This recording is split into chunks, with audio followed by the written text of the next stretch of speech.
প্রথমে মধ্যপ্রাচ্যে Iran Israel হামলা পাল্টা হামলা চলছে, আর এতে ইহুদিবাদী ইসরায়েলকে ব্যাপকভাবে ঘুরিয়ে দিচ্ছে ইরান। ইরানের শক্তিমত্তা দেখে এতে হতভম্ব হয়ে পড়েছে ইসরায়েল। এই মুহূর্তে আমাদের হাতে এসে পৌঁছেছে গুরুত্বপূর্ণ তাজা আপডেট সংবাদ। প্রথমে জানাবো, ইসরায়েলে ক্ষেপণাস্ত্রের আরেকটি ঝাঁক ছড়েছে ইরান। এদিকে এবার মিসাইল নিক্ষেপ করল উত্তর কোরিয়া। আরও থাকছে, সকালে কোন মিসাইল ব্যবহার করছে ইরান বুঝতেই পারছে না ইসরায়েল। আরও জানিয়ে দিব, আনুমানিক নির্ভর হয়ে ইরানে হামলা চালিয়ে যাচ্ছে ইসরায়েল। জানাচ্ছি, ইরানের সর্বশেষ হামলায় ইসরায়েলি 140 আহত বলছে আল জাজিরা। ইরানে ইসরায়েলি হামলা জাতিসংঘ সনদের লঙ্ঘন, পুতিন শি জিনপিং এর নিন্দা। আরও জানিয়ে দিব, ইরানের পক্ষে দাঁড়ানোর ঘোষণা দিল মুসলিম ব্রাদারহুড। সর্বশেষে জানিয়ে দিব, আরবদের যে কলঙ্ক ঘোচালো ইরান। আলহামদুলিল্লাহ, ইহুদিবাদী ইসরায়েলকে নাকানি চোবানি খাইয়ে দিয়ে আবারও এক ধাপ এগিয়ে গেল ইরান। ইহুদিবাদীদের আয়রন ডোমকে ভেদ করে ইরান ব্যাপক আকারে আবারও হামলা চালানো শুরু করেছে। ইরানের মিসাইলগুলোকে কোনোভাবেই আটকাতে পারছে না দখলদার ইসরায়েল। মধ্যপ্রাচ্যে ইরান ইসরায়েল ভয়াবহ তৃতীয় বিশ্বযুদ্ধ চলছে, আর এই মুহূর্তে আমাদের হাতে এসেছে এই যুদ্ধের সবথেকে গুরুত্বপূর্ণ তাজা আপডেট সংবাদ। প্রথমেই জানাবো, ইসরায়েলে ক্ষেপণাস্ত্রের আরেকটি ঝাঁক ছড়েছে ইরান। ইসরায়েল নতুন করে আরেকটি ক্ষেপণাস্ত্রের ঝাঁক ছড়েছে ইরান। আল জাজিরার লাইভ প্রতিবেদন অনুসারে ইসরায়েলের সামরিক বাহিনী এক পোস্টে নতুন মিসাইলগুলো শনাক্ত করেছে। পোস্টে ইসরায়েলি বাহিনী দাবি করেছে, তারা শনাক্ত করেছে যে সম্প্রতি ইরান থেকে ইসরায়েলের দিকে আরও ক্ষেপণাস্ত্র নিক্ষেপ করা হয়েছে। তাদের প্রতিরক্ষা ব্যবস্থাগুলো প্রতিহত করার জন্য কাজ করছে। ইসরায়েলি বাহিনী জনগণকে সুরক্ষিত এলাকায় চলে যেতে এবং পরবর্তী নির্দেশনা না দেওয়া পর্যন্ত সেখানেই থাকতে বলেছে। এবার ইরানের সঙ্গে একসঙ্গে মিলে মিসাইল নিক্ষেপ করল উত্তর কোরিয়া। রাজধানী পিয়াঙ্গনের সুনান থেকে উত্তর পশ্চিম দিকে 10টি মাল্টি লঞ্চার মিসাইল নিক্ষেপ করেছে উত্তর কোরিয়া। বৃহস্পতিবার সকালে তারা এই মিসাইলগুলো নিক্ষেপ করেছে বলে জানিয়েছে দক্ষিণ কোরিয়ার সেনাবাহিনী। তবে মিসাইল ছোড়ার ব্যাপারে বিস্তারিত কিছু জানাননি দক্ষিণ কোরিয়া। উত্তর কোরিয়ার যেসব মাল্টি লঞ্চার মিসাইল নিক্ষেপ করেছে সেগুলো স্বল্প পাল্লার ব্যালিস্টিক মিসাইল হিসেবে বিবেচনা করেছে দক্ষিণ কোরিয়া। জাতিসংঘের নিরাপত্তা কাউন্সিলের রেজুলেশন অনুযায়ী উত্তর কোরিয়া ব্যালিস্টিক মিসাইল ব্যবহার করতে পারবে না, তবে দেশটি এসব নিষেধাজ্ঞার তোয়াক্কা করে না। সকালে কোন মিসাইল ব্যবহার করেছে ইরান বুঝতেই পারছে না ইসরায়েল। শুক্রবার সকালে দখলদার ইসরায়েলের বিভিন্ন শহর ও অঞ্চল লক্ষ্য করে শক্তিশালী মিসাইল হামলা চালিয়েছে ইরান। বার্তা সংস্থা এপি জানিয়েছে, ইরানের এই মিসাইল হামলায় অন্তত 230 জন আহত হয়েছে, যার মধ্যে 4 জনের অবস্থা গুরুতর। তবে এই হামলায় ইরান কোন মিসাইল ব্যবহার করেছে সেটি রিপোর্টে লেখা পর্যন্ত নির্দ্রুপ করতে পারেনি দখলদার ইহুদিরা। ইসরায়েল প্রতিরক্ষা বাহিনী আইডিএফ সন্দেহ সকালে ছোড়া ইরানি মিসাইলের মধ্যে অত্যন্ত একটি মিসাইল একাধিক বিস্ফোরণ ছিল অথবা ক্লাস্টার বোমা জাতীয় কিছু ছিল।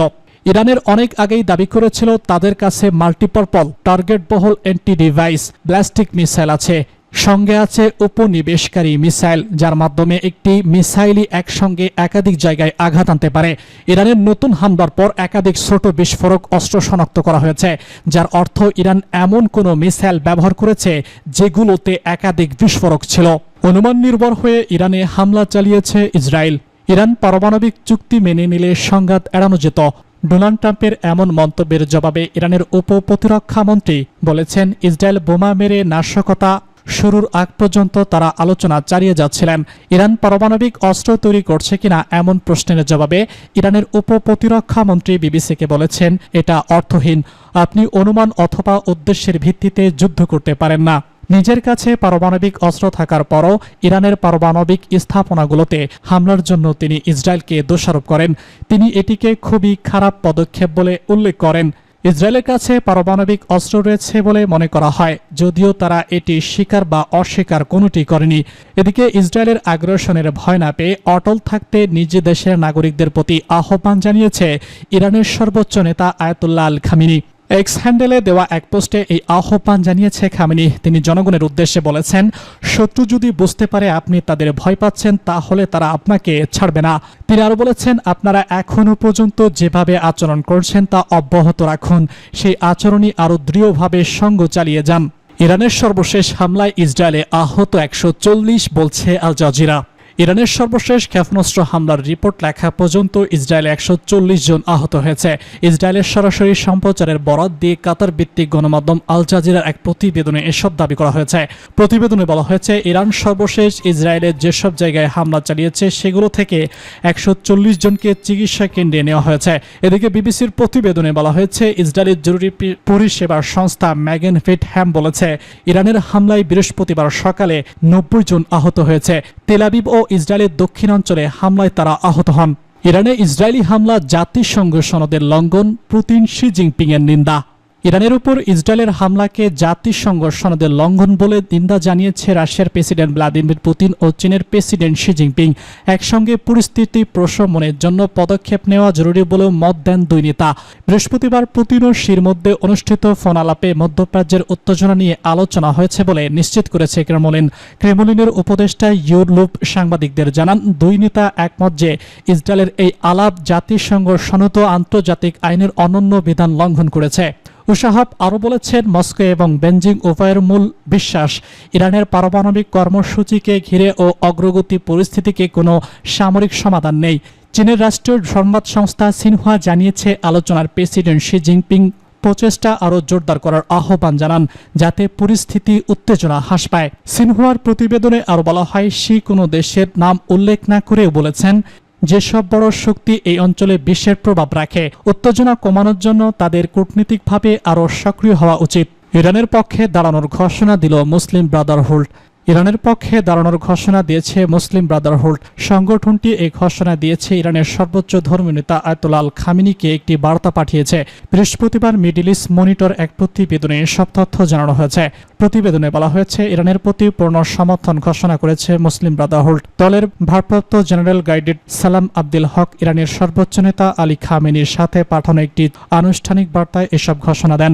আব্দুল হক বলেছেন, বর্তমান সংঘাত কেবল ইরানের একক যুদ্ধ নয়, বরং আঞ্চলিক প্রতিরোধ আন্দোলনের বিরুদ্ধে চলমান আক্রমণের একটি নতুন অধ্যায়। বিশেষ করে ফিলিস্তিনি প্রতিরোধ আন্দোলনকে ইরানের সমর্থনের কারণে এই আক্রমণ তীব্র হয়েছে। বুধবারের বার্তায় তিনি ইসরায়েলি হামলাকে অঞ্চলের উপর দখলদার শক্তির আধিপত্য জোরদার করার লক্ষ্যে একটি কৌশলগত উত্থান হিসেবে বর্ণনা করেন। তিনি যুক্তরাষ্ট্র এবং কয়েকটি পশ্চিমা দেশের নিঃশর্ত সমর্থনের কারণে এই হামলা সম্ভব হয়ে উঠতে পারে বলে মনে করছেন। তিনি 2023 সালের 7 অক্টোবর আল আকসা রোড অভিযানের সময় ইসরায়েলি বাহিনীর বিপর্যয়ের কথা উল্লেখ করেছেন। আবেদুল হক আরও বলেছেন, ইসরায়েলি দখলদার শক্তি জাতি সম্প্রদায় বা ধর্মীয় বিভেদের মধ্যে পার্থক্য রয়েছে কিনা এবং প্রতিরোধ আন্দোলনকে সমর্থনকারী সকলকে লক্ষ্যবস্তু করে। এর মধ্যে ইসলামী প্রজাতন্ত্র ইরানের মতো গুরুত্বপূর্ণ রাষ্ট্র থেকে শুরু করে মুসলিম ব্রাদারহুডের মতো ইসলামী আন্দোলনও রয়েছে। তিনি শত্রুর মোকাবেলায় ঐক্যবদ্ধ হওয়া এবং সম্পর্কগত এবং ঐতিহাসিক পার্থক্য অতিক্রম করার আহ্বান জানান। তিনি জোর দিয়ে বলেছেন, ফিলিস্তিন থেকে লেবানন, ইয়েমেন এবং ইরান পর্যন্ত অঞ্চলটি যে সংকটের মধ্যে দিয়ে যাচ্ছে তা মোকাবেলার একটি ব্যাপক ইসলামী কৌশলগত ঐক্যের আয়োজন। অবশেষে আরবদের যে কলঙ্ক ঘোচালো ইরান। ফিলিস্তিন ভূখণ্ডে বসবাসরত ইহুদিরা রেডিও সেন্টারের সামনে বসে আছেন। দিনটি 1947 সালের 29 নভেম্বর। ফিলিস্তিন ভূখণ্ড নিয়ে জাতিসংঘে তখন অতি গুরুত্বপূর্ণ একটি প্রস্তাব উঠেছে ভোটাভুটির জন্য। ফিলিস্তিনকে ভাগ করে ইহুদিদের জন্য আলাদা একটি রাষ্ট্র গঠনের প্রস্তাব নিয়ে ভোটাভুটি। সেজন্য রেডিওতে প্রচারিত খবরের দিকে ইহুদিদের ব্যাপক মনোযোগ। ইহুদিরা ধীর গতিতে অপেক্ষা করছে জাতিসংঘে থেকে কি খবর আসে সেটা শোনার জন্য। যখন তারা শুনলেন যে জাতিসংঘের ভোটাভুটিতে এই প্রস্তাব পাশ হয়েছে, তখন ইহুদি রাষ্ট্রগুলোতে চলেছিল প্রবল উল্লাস। এতদিনে তারা একটি আলাদা ভূখণ্ড পেয়েছে। আন্তর্জাতিক সম্প্রদায় সেটি স্বীকৃতি দিয়েছে। ইহুদিরা সেখানে আনন্দ উল্লাস করেছিল। তার ঠিক কিছুটা দূরে আরব দেশের গ্রামগুলো বিষাদ ও হতাশায় ছেয়ে গিয়েছিল। তারা এটা আশঙ্কা করেছিল অনেক দিন আগে থেকেই। আরবরাও এই ঘোষণা কোনোভাবে মেনে নিতে পারছিলেন না। কিন্তু এরপর থেকে শুরু হয় ইহুদিদের ফিলিস্তিনি ভূমি দখল করা আর হত্যার লিলিশেখা। ঘটনাটি ছিল 1967 সালের জুনে, ঠিক 58 বছর আগে। ইসরায়েলের সঙ্গে 6 দিনের যুদ্ধে নাস্তানাবুদ হয়েছিল আরব দেশগুলো, সিরিয়া, মিশর ও জর্ডান। 58 বছরের পরে সেই জুনে সেই কলঙ্ক মুছে দিল ইরান। বৃহস্পতিবার ইসরায়েল ইরানের মধ্যে চলমান ধ্বংসাত্মক যুদ্ধ 7ম দিনে গড়িয়েছে। গত প্রায় 6 দশক ধরে বিশ্বের সবথেকে শক্তিধর দেশগুলোর সহায়তায় মধ্যপ্রাচ্যে অপ্রতিরোধ্য হয়ে ওঠা ইসরায়েল ক্রমাগত আঘাত আরও সামরিক দিক থেকে অপেক্ষাকৃত দুর্বল ইরানকে ধরাশায়ী করতে পারেনি। অন্যদিকে ইসরায়েলের বিভিন্ন গুরুত্বপূর্ণ লক্ষ্যবস্তুতে ক্রমাগত ক্ষেপণাস্ত্র হামলা চালিয়ে যাচ্ছে ইরান এবং এগুলো সফলভাবে আঘাত আনছে। অনেকের কাছে মনে করতে পারে ইসরায়েলের সঙ্গে লড়াইয়ে টিকে থেকে ইরান আরবদের সেই শোচনীয় পরাজয়ের কলঙ্ক থেকে মুক্তি দিয়েছে। ব্রিটানিকার তথ্য বলছে 6 দিনের তৃতীয় আরব ইসরায়েলের যুদ্ধ শুরু হয়েছিল 1967 সালের 5 জুন। তা স্থায়ী হয়েছিল 10 জুন পর্যন্ত। এই যুদ্ধের মাধ্যমে ইসরায়েল প্রতিবেশী মিশরের সিনাই ও গাজা উপত্যকা, জর্ডানের পশ্চিম তীর ও জেরুজালেম ও সিরিয়ার গোলান মালভূমি দখল করে নেয়। এসব অঞ্চলকে আন্তর্জাতিক সম্প্রদায় ইসরায়েল অধিকৃত ভূখণ্ড হিসেবে বিবেচনা করে। এতে আরও বলা হয় 1967 সালের শুরুতে সিরিয়া গোলান মালভূমি থেকে ইসরায়েলি গ্রামগুলো বোমা ফেরে। সে সময় ইসরায়েলি বিমান বাহিনী সিরিয়ার 6টি মিগ যুদ্ধবিমান ভূপাতিত করে মিশর সিনাই উপত্যকায় সেনা মোতায়েন করে।